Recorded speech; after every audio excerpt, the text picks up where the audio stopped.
శ్రీమాత్రే నమః. శ్రీ గురుభ్యో నమః. అందరికీ నమస్కారము. సౌందర్య లహరి 22వ శ్లోకము. భవాని త్వం దాసే మయి వితర దృష్టిం సకరుణాం ఇతి స్తోతుం వాంఛన్ కథయతి భవాని త్వం ఇతి యః తదైవ త్వం తస్మై దిశసి నిజ సాయుజ్య పదవీ ముకుంద బ్రహ్మేంద్ర స్ఫుట మకుట నీరాజిత పదా.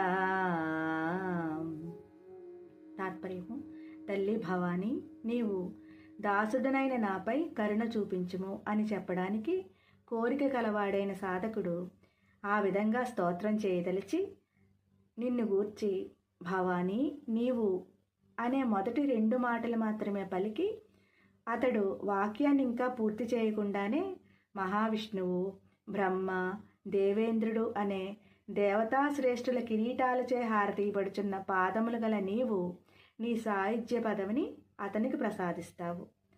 ఫలితము: సర్వాభీష్ట సకల ఐశ్వర్య ప్రాప్తి. శ్రీమాత్రే నమః.